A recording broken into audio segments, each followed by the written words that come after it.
Hey, thanks for joining us for the Hemi-Sync podcast. We're joined today by the great Dr. Dean Radin. Dean is probably best known as the chief scientist at IONS, the Institute of Noetic Sciences. But Dean is also a noted author. His most recent book is called Real Magic, and it studies psi phenomenon, including lots of the clinical data in support of it, some of the biases against it, and offers some historical perspective as well. So it's a book of science and also of history. We pick up the conversation here, filmed at IONS, with Dean offering some perspective for those of us who might not find too much good with the modern world. Ancient man could go 1,000 years with very little changing in his day-to-day life. Please welcome Dean Radin. Yeah, we are upset because every 2 weeks we have to update our computers. And ancient times, meaning really only about 200 years ago and before that, nothing would change for hundreds of generations. Right. Absolutely nothing. So the main source of things of interest would be the change of seasons. That would be interesting. Sometimes you would have the solstice. That could be a big surprise. But otherwise, nothing would happen. So we live in very strange times from a historical perspective where the rate of change of almost everything is so fast that we can just barely keep up with it. So I think one of the reasons why many people feel overwhelmed, there's never enough time to do anything, and it's not an illusion, it's simply that everything actually is changing very quickly. And so it may be faster than the human body is able to accommodate to it very easily. I mean, as I said, for thousands of years, nothing changed in terms of evolutionary pressure on people. So we're in a period now where we are being pushed by evolution and probably into something new that we don't know what that is yet. Right. And I think one of the points that you make that's really important is historically, the church needed to maintain control over the populace. Right. And so there was this period of the Inquisition, which we think of as history, but many of the biases that were established at that time against things like magic or the unexplained or the things that were scary or threatened the power structure, those were established long ago and kind of stay with us to this day. Yeah, we think of the Inquisition as ancient history, but the impulse for power control that created the Inquisition in the first place, which was the Catholic Church, has been around forever. Yeah. There has always been an Inquisition. There are Inquisitions today. The consequences of the Inquisition, depending on what culture you're in, are either being shunned or not getting a grant or being killed. And all of that is still true today. There are places on earth you can go that are doing exactly what the Spanish Inquisition did in the medieval times. But we see Inquisitions happening constantly in the academic world as well. Right. They just have slightly different consequences. So it's all about maintaining the status quo for whoever is in power. And in terms of psi and magic, the reason why that aspect of human experience was suppressed and declared heretical had nothing to do with what they believed, because they all believed in such things. It had to do with someone outside of church authority being perceived as being a magician or having special abilities, and then challenging the authority of the church because they could attract people. So it was a matter of power control, essentially. And so today, certainly those that are associated with any sort of Orthodox religion tend to shy away from the idea of magic or of psi. But also the scientific establishment is equally scared of associating themselves with anything associated with psi or magic. And in terms of what we're talking about here, we're talking about real magic. Which, by the way, is the title of the book. Which is the title of the book. Yes. And we're talking about phenomena that can be actually measured. And in terms of the mental space that you suggest this takes place in, you like to use the term gnosis, which is a Greek term meaning simply knowledge, but really it means more of a deeper knowledge, and intuitive, direct knowledge that transcends rational thought. Right. Which, by the way, is the same root word as noetic. So our Institute of Noetic Sciences. Makes a lot of sense. Yeah, gnosis and noetic come from the same idea, which is to know, but to know in a way that is deeper than rationality, Right. I'd say. Right.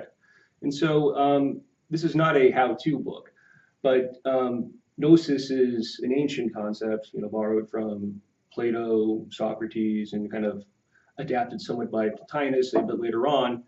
But you introduce this concept of the big C, so consciousness with a big C, which is a consciousness that is attached to this gnosis or connected to this gnosis, versus, or maybe is this gnosis? Yeah, probably is. Is this gnosis? Yeah. Gnosis is the human experience of big C, right? Universal consciousness. In contrast to this idea of consciousness with a small c, which is what most of us experience walking around. Yeah, it's the thing that you call me. Yeah. It's that personal experience. Yeah. Right. And so is this concept of gnosis then beyond space-time, would you say? Yeah, yeah. The concept, well, let me back up a bit here, because from a scientific perspective, you have to see through the lens of science. You view the world as matter and energy, with concepts of space and time, or space-time and so on. But basically, the bottom is matter and energy. Right. From that model, it's very difficult to figure out, where does awareness come from? Why are we aware? Why do we have consciousness? And that's why it's considered one of the primary puzzles in science today. Right. The way it's usually expressed is, what is the biological basis for consciousness? But it's actually bigger than that. Like, what could give rise to that at all? What is it? So this is a problem in science, and philosophers have been talking about the mind-body problem forever. Right. Without much resolution. Yeah. So one of the reasons why I look back at the esoteric traditions, both in the West and the East, was to look for clues as to what did people think about this issue for thousands of years, as opposed to the couple of hundred years of science. And when you do that, you find very quickly that there's a single thread that runs through all of the esoteric traditions, and it's the notion that consciousness is fundamental. That means it's more fundamental than the physical world. Right. It's before space and time. It's before matter and energy. Right. It's woven into the fabric of reality in some way. It just is. So that being the case, we talk about big C consciousness. It means that it is everywhere and every when, because it is prior to space and time. So presumably it permeates the universe as best as we can tell. And it permeates everything else, including our bodies, our brains, and our minds. Mind here meaning the cognitive apparatus of whatever the brain is doing. Yeah. So it may say that if that is true, that the spark of awareness that we all share is the same as the spark of awareness of the universe at large. And from that same awareness emerges the physical world. Right. That's what the esoteric traditions say. If that is correct, and this is what mystics have been trying to tell us forever, then suddenly, rather than psychic phenomena or magic being perceived as anomalous or even impossible, they suddenly become obvious. So this is, and so the resistance that we typically see in the academic world is saying, no, this whole consciousness thing, that can't possibly be so. Of course, part of that is not true. As I point out in the book, that at the leading edge of science now, there are many people beginning to embrace ideas like panpsychism, which is that all matter contains some kind of element of sentience. Well, that's one step toward full idealism, which is the philosophical basis of consciousness is fundamental. When I use these kinds of words and talk about psi and magic to my academic colleagues, many say that can't be right because it suggests that we'd have to throw away the textbooks. Right. And we don't want to throw away the textbooks, because their whole careers are based on writing those textbooks and teaching them. And more importantly, a lot of it works. Yeah. So the challenge is, how do we begin to embrace more of an idealistic perspective without throwing away materialism? And so this is one of the things I propose in the book as a fairly simple way of doing that. And all it requires really is just taking materialism as we currently understand it, as a philosophical basis of understanding reality, and expanding it a little bit, which is what science has always done. Yeah. We take an idea and make it more and more comprehensive. And what we will see then, I predict, is that eventually the current scientific worldview, which is based on materialism, will be seen as a special case of a more comprehensive worldview. That Right. more comprehensive worldview will be idealistic, and the inner core will look like materialism as we understand it today. But it's actually much bigger than that. Right. And so your assertion that consciousness is fundamental or is primary is obviously in contrast to kind of the conventional wisdom of the academic, scientific accepted truth that physical matter is primary. Right. And you tend to think of it in terms of a pyramid, I guess, where by the conventional model has physics at the bottom, and then chemistry and biology kind of stacked on top of it. Right.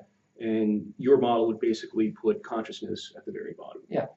And so the evidence for psi now, which is quite substantial, and we won't kind of review all of it here, that really supports your view of the world. And so there have been multiple Six Sigma studies now, and I don't recall the exact math, but that's something like 1 billion to 1, right? That's right. So we've had a number of these studies now, and they don't seem to change the conventional thinking much at all. And so do you think more data is going to help? Like, what do you think is going to help the cause here in terms of establishing this idea that consciousness is fundamental and primary?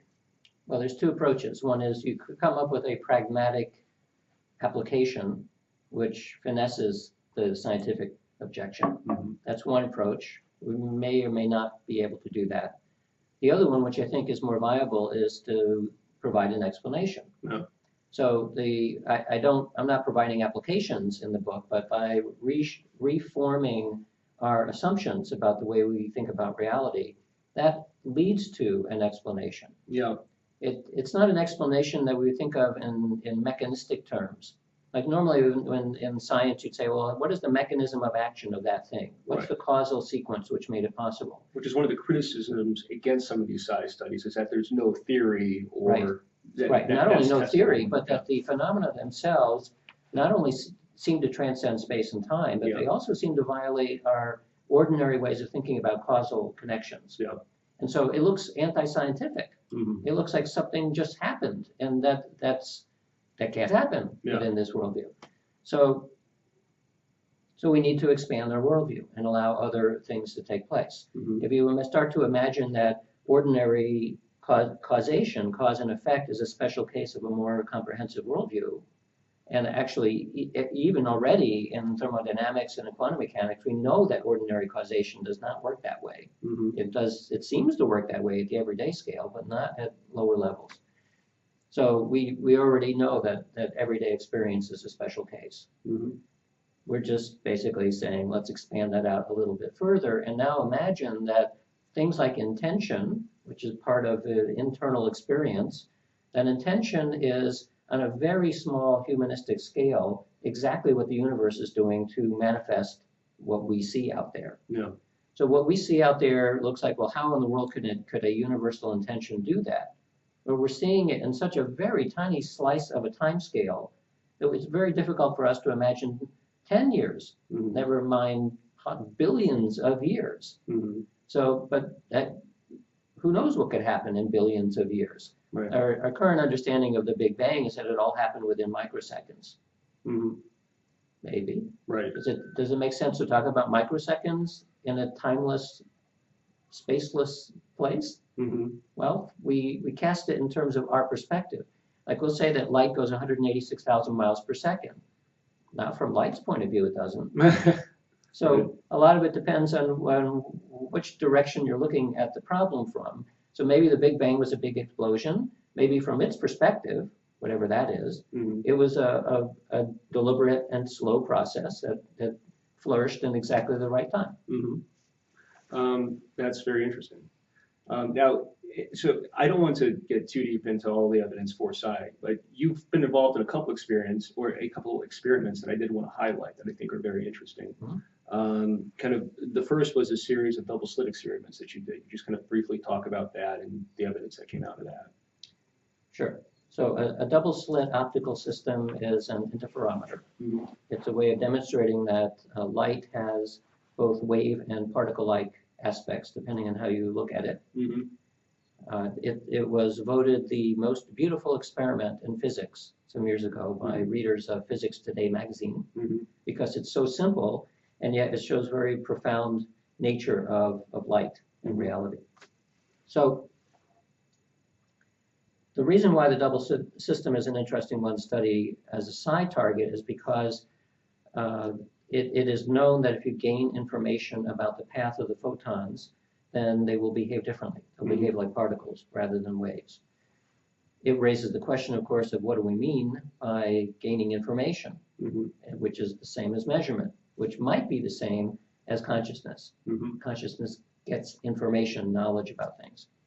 So the idea was, what if you ask somebody to essentially use clairvoyance to look inside the optical system and gain information about what the photons are doing? And if you could do that, then presumably the behavior, the wave-like behavior of light would start to change into particle-like behavior. If that happens, the pattern of interference that the camera sees would change in a predictable way. So we did many experiments like that, where the act of looking was purely with the mind, not with the eyes. And the evidence suggests that the interference pattern does in fact change.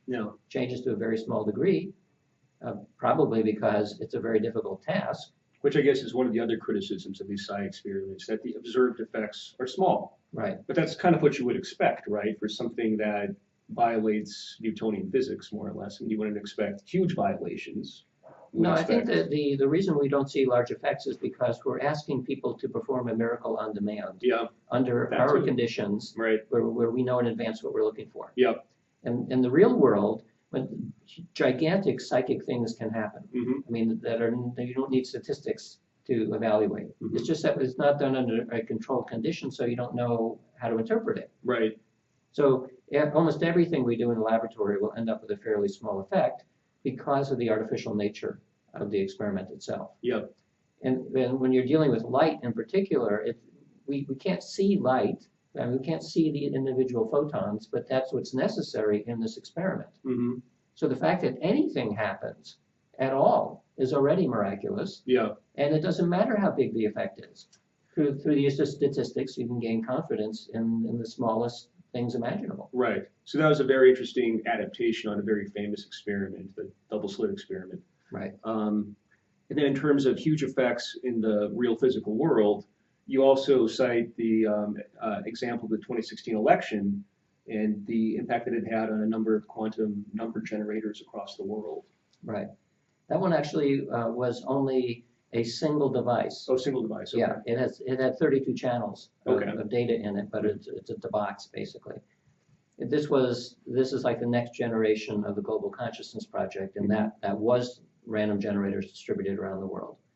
The difference here is that with a commercial random number generator is designed to produce random bits, like zeros and ones. In the process of doing that, the output of these electronic circuits have a logical element called an XOR gate, exclusive OR gate.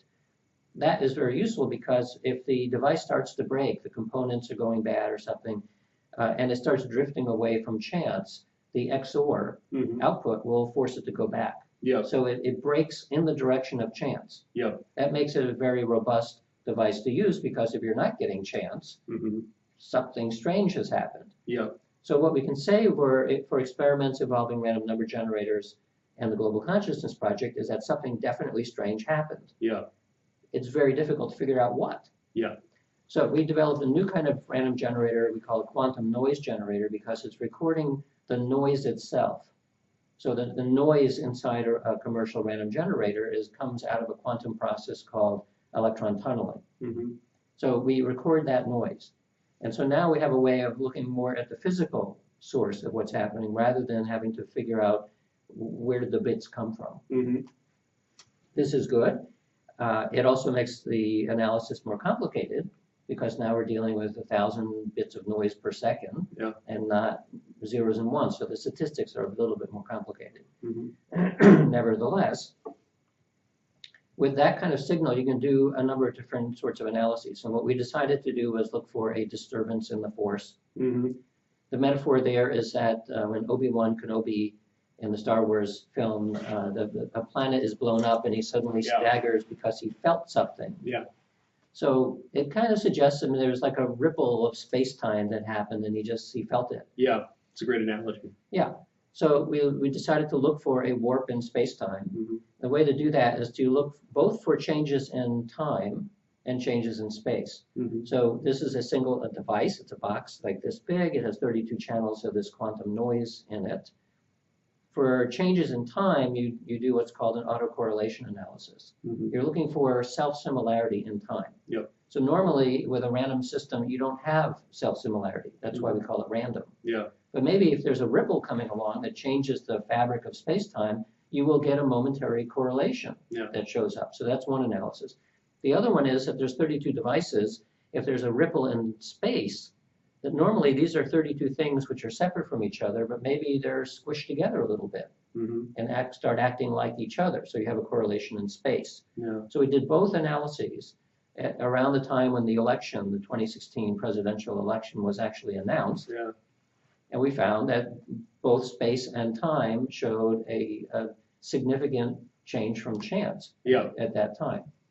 So it kind of suggests that somewhere between a big cry of anguish and a big cry of relief at the same time with millions of people caused the equivalent of a disturbance in the force. Well, I think that's interesting because a number of folks out there probably feel like we entered into some kind of bizarre parallel universe at around that time. Yeah, it was as an example of the kind of events that we like to look at. It was a great one. Yeah. Because, and it actually reminds me of way back when we did the similar thing with the O.J. Simpson trial. Okay. Because in that case, there was a single moment in time where something would be announced, guilty or not guilty. Yeah. So you have hundreds of millions of people listening live to the saying of that word. Mm-hmm. And here too, we're waiting for all of the networks to finally say, well, election's over, guess who won? Yeah. And people, there's a lot of shock. Interesting. So there's a lot of great evidence in support of psi. Do you worry that you're playing into the bias against psi at all by using the term magic instead of psi? I only worry about it about every fourth Tuesday. Partially, I decided to write more explicitly about magic because even within parapsychology, it comes out of the academic tradition. Yeah. It is using the worldview of science in order to understand these phenomena. Mm-hmm. So the tools are really effective, right? We're using tools to do experiments and to do evaluation of the experiments. Based on the empirical results, we can say that we have high confidence that these things are real. Why did I write about magic? Well, partially the motivation was paying attention to my colleagues who are in anthropology who have been saying for years that what used to be called the savages, and then were called the primitives, and now we're called the indigenous peoples, this is not a big deal for them. It's like part of their life. And more importantly, that the phenomena that they talk about is exactly what parapsychology has been studying. Yeah. So in a magical tradition, it comes down to three different kinds of practices. There's divination, there's force of will, force of intention, and theurgy, which is all about spirits and stuff. Well, those phenomena in a parapsychological sense are clairvoyance, precognition, psychokinesis, and study of survival. Mm-hmm. It's exactly the same stuff. So we put a scientific gloss on the words used in parapsychology, and they're typically studied in a much more artificial sense in the laboratory. Mm-hmm.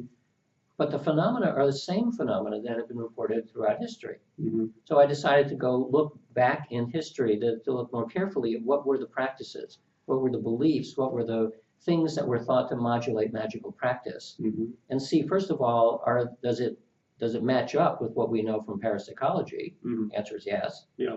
And secondly, well, how did they understand it? Yeah. Because they're not coming typically from a scientific perspective. Mm-hmm. So both of those exercises were a way for me to, in a sense, step outside of the scientific worldview for a while, adopt a different worldview, and see if we can take something that was useful from what might be thought of as a medieval or ancient worldview, and actually use it in some way to advance our understanding today. So so I started to do that, and I pretty quickly learned that there was information that we probably ought to be looking at, Yeah. as opposed to continually suppressing it, as we've done for many, many years. Yeah. It will not be popular, perhaps, within the academic world, because magic is almost used as an insult Yeah. in science. It's used as an epithet. That's magical thinking. Yeah. But so what? I mean, we're tackling a very difficult problem. Mm-hmm. We need to take the risk, as any parapsychologist is doing already, taking a risk, and say, well, why should we ignore this other large body of data and evidence just because it entails more risk? Yeah. How could you not have more risk? Well, this is intellectual risk. We Right. we probably will not get burnt at the stake by talking about magic as being potentially real. But even if that were the case, if people were concerned about not getting tenure or something, Yeah. one of the surprises I had in doing research for this book is that within the academic world, the study of magic is already a major thing. Mm-hmm. It's a big thing. So a lot of people are studying the esoteric traditions, Eastern and Western. A lot of people are publishing in peer-reviewed journals on magic. But more like the anthropology department, right? Not in. Well, it's about history, anthropology, Yeah. belief in magic, practices in Right. magic. Very few are talking about magic as real. Yeah. But that's just one step, Yeah. right? Big step. But Yeah. And there are some, I know there are some that are the scholars who are doing that kind of work who actually do privately think Yeah. that it is real. Right. So- Privately being the key word there. They don't Yes. Yeah. Well, because it's a little bit dangerous still. Yeah. But the danger is a taboo. Uh-huh. And the taboo is centuries of suppression. Yes.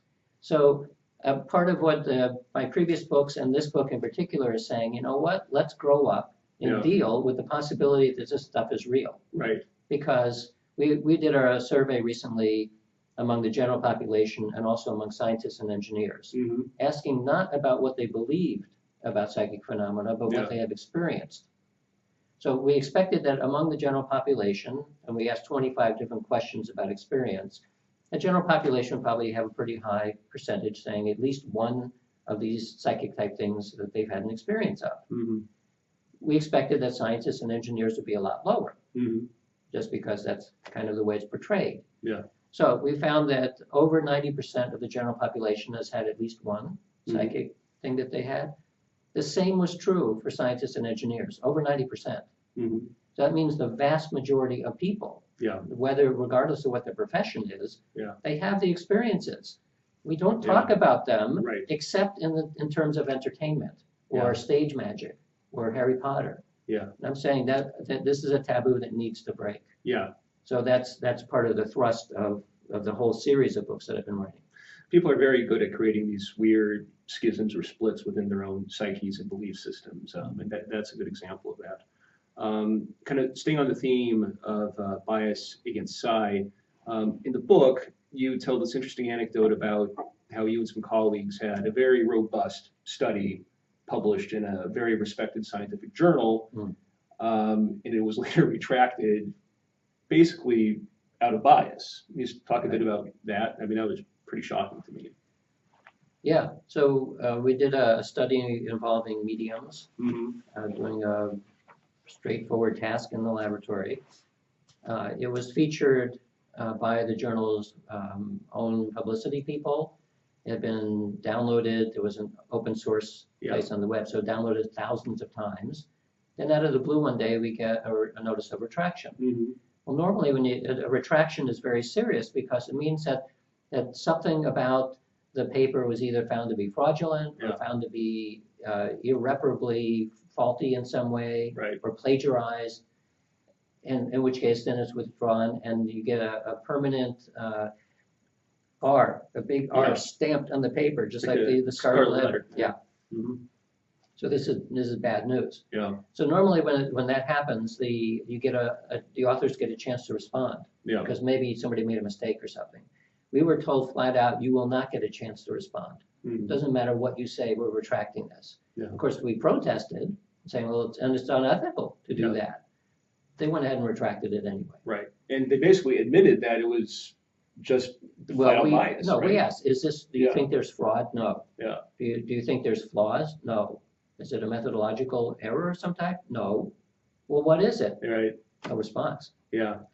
So we were able to trace down through Twitter and other sources that probably what happened is that because it's a prominent journal, Mhm. that some people complained. Yeah. And they said that we're no longer going to publish in this journal because it's too soft on this whole ESP thing, Right. and it will damage our career. Yeah. So basically it came down to the taboo is so strong that academics said, we're not going to go to your journal anymore, Right. which has a big economic impact on the journal. Yeah. So somewhere along the lines, the editor said, you know what, we're not going to take papers of this type anymore Yeah. that are positive on this topic. Right. If it's negative on the topic, we will publish it. Yeah. And so you can publish a study that's saying this stuff doesn't exist. Right. You can't publish one that says it does exist. Yeah. So, So I mean, to me, that's outright bigotry. And that's the Inquisition. it's the same type of bigotry that led to, for example, Rupert Sheldrake's TED Talk getting banned. Right. And I kind of feel like the only way we make any sort of headway on that front is to call people out. Is there any chance you would tell us which journal did this to you, or?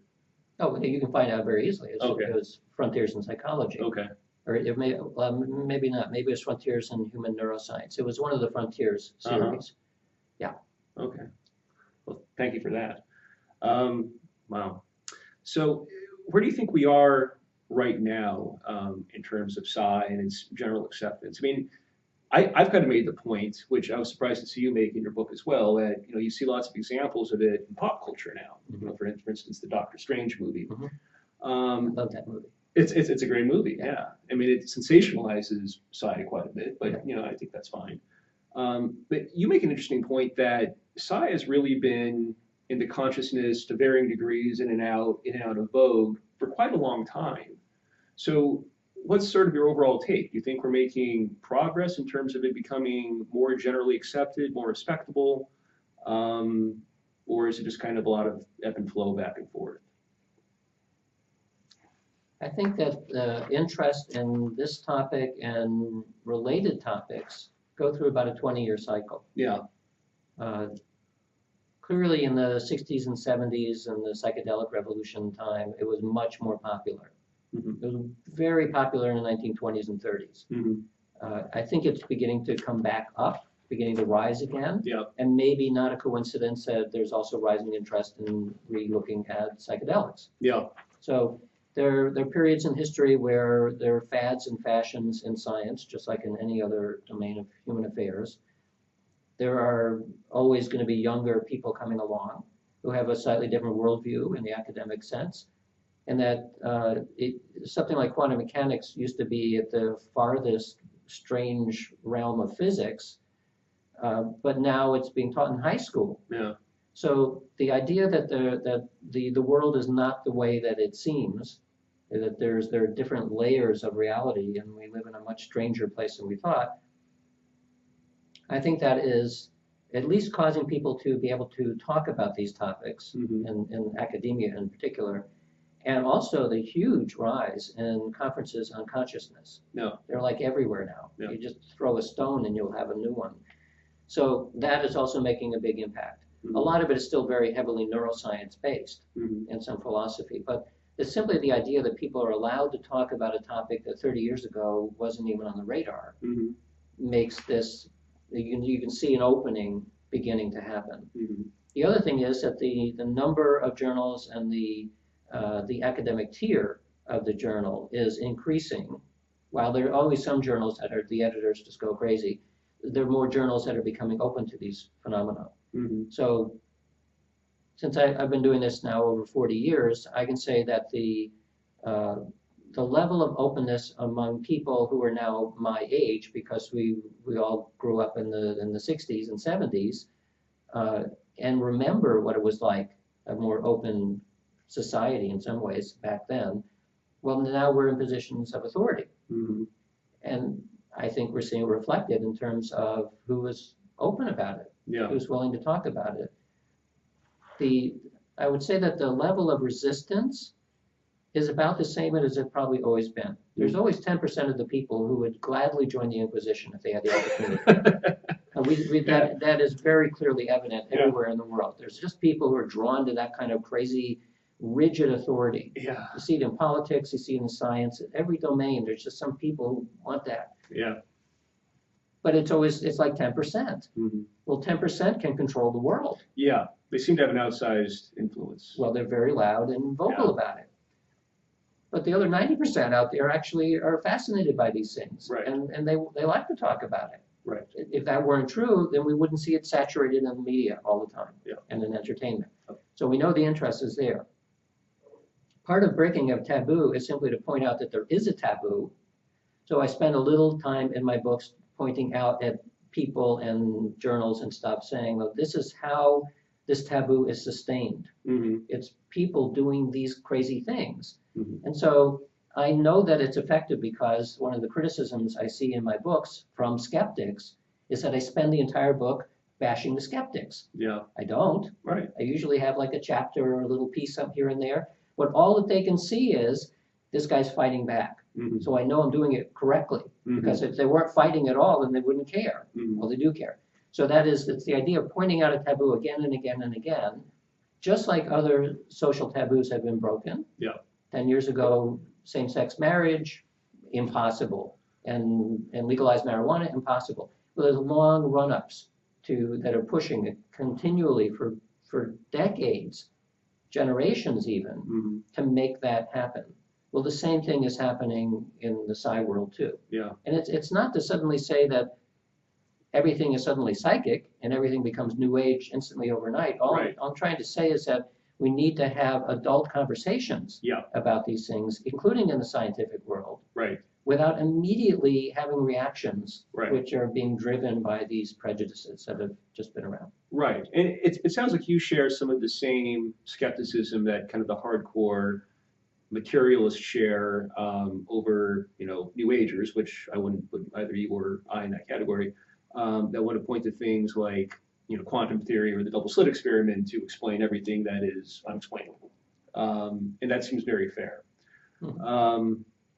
So in terms of models of reality, just to kind of close here, you kind of propose 7 different models in your book, and you, I think, support this notion of idealism, which basically posits that consciousness is primary. Right, but it does not deny materialism. Right. Which is important because if you think of the philosophy as materialism over here and idealism over there, and never the twain shall meet, well, that's a problem. So pure idealism can lead to solipsism, which is not a very viable way of thinking about reality either. So I'm thinking of it more as that, yes, there's kind of a spectrum, but it's more like materialism is this concept, but this idealism is a bigger one that can contain it, but has more to it. Right. And so this seems to be an idea that is gaining some currency, and I guess I would put Deepak Chopra's book of last year, You're the Universe, in that category, and I think you referenced that in your book as well. Yeah. And he wrote that with a real physicist, Manis Kapados, and so he kind of, I did a podcast with Deepak about this last year, and he sort of uses this idea of qualia as being kind of the basic building block of his model of reality. It basically posits that reality is subjective and has to do with what is observed. And I don't know if you're too familiar with it, but do you think you're like-minded in that sense? Is there some daylight between you and Deepak? How do you think about that? Yeah, well, of course, he's coming from an Ayurvedic point of view, and I think there's a lot of wisdom in that tradition. I guess since I was brought up in the scientific tradition, I still like materialism because you can do stuff with it. And also with all my engineering training, I like to make stuff. It's difficult to know how to make stuff with consciousness at this point. I think eventually, if we're smart enough and last long enough, we'll figure out how to do that. But we're so far away from it at this point that I'm more interested in the notion of having a discussion between those two philosophical ideas without immediately collapsing in one or the other or having to do polemics and apologetics and making it kind of a religious battle. I just think that we need to discuss it primarily because it's being pushed by psi phenomena, which would make psi phenomena just part of everyday science and scholarship. It helps explain more about the nature of actual experience. We live in a material universe. but maybe we live in more than that. Yeah. So I see a lot of the books that end up in the metaphysical genre, which is where most of my books end up because I don't know where else to put it. Yeah. They come down hard on one particular viewpoint or another. There are fewer books that try to look at the positive of each one of the different ways of thinking about reality. Mm-hmm. I tend to be a chronic optimist about everything. Mm-hmm. I think if you weren't both an iconoclast and an optimist, you wouldn't be doing psi research, Mm-hmm. because there's a lot of pressure not to. Yeah. So that's just part of my personality to immediately look at the other side of an argument. Mm-hmm. And try to like put myself in that person's position to gain insight about my own position. Yeah. And so I just naturally do that, and that's what I'm trying to do with talking about the esoteric traditions as simply another set of glasses to put on. Yeah. And so what can we take from that seems to make sense? And once you do that, how do you integrate it with your other set of glasses? Mm-hmm. There's an infinite number of sets of glasses. Yeah. So I'm only considering like 2 in this book because it's only 200 and some pages. Right. But I can imagine a series of volumes which is diving deep into the various philosophies. Mm-hmm. And I have always resisted studying philosophy in depth because it makes my brain hurt. Yeah. I'm an empiricist and I like to do stuff. Mm-hmm. And just purely going in your head and working with ideas in the way that philosophers do, I don't find that very easy. Yeah. So I'm not the right person Or perhaps useful. Well, no, I think it is very useful. Okay. I mean, in fact, it's essential. Yeah. I don't think I would have said that 20 years ago because I didn't think very much about philosophy. Okay. But now that I see that we need to understand how science works, which is based on a philosophy, it's based on assumptions. Mm-hmm. And sometimes the assumptions are good and sometimes they're not so good. So we need to find out which assumptions aren't working so well. Yeah. And there's nothing better to illustrate that we're dealing with a poor assumption than being faced with anomalies that never go away. Yeah. So people have been reporting psychic phenomena forever. Mm-hmm. They don't know what to do with it. Yeah. In the old days, meaning medieval and before, it was either supernatural, it was a divine gift, which is sort of saying, I don't know what it is, if God did it, or it was some kind of secret ceremonial behind the scenes something, most of which was superstition, which wasn't an explanation either. Yeah. And then science came along and science said, we don't know what to do with this, we're not going to pay any attention to it. Yeah. So we're faced with anomalies forever. That tells us that something about our assumptions and the nature of reality is not right. Right. So we need to fix it. Yeah. So unfortunately, or fortunately, depending on your perspective, that's a philosophical issue. Mm-hmm. That's an issue that is involving the analysis of assumptions, analysis of other ones that we're not using at the time, and then seeing what happens if you start playing with those assumptions. Yeah. So it's like philosophy of science. Well, Dean, thank you so much for your contributions over the year and trying to advance that discussion. So Dean Radin, his latest book is Magic is Real. Nope, Real Magic. Sorry, Real Magic. Go check it out. If you enjoyed this, please share it up. Thanks for joining us. See you all next time. Hey everyone, thanks for watching. If you'd like to see more podcasts, such as Episode 8 with Dean Radin, podcasts that aren't associated with any particular Hemi-Sync product, but simply feature fascinating people and subjects associated with the frontiers of consciousness research and understanding, please support our Patreon page and get some great discounts on Hemi-Sync products in the bargain. Thanks for supporting the show.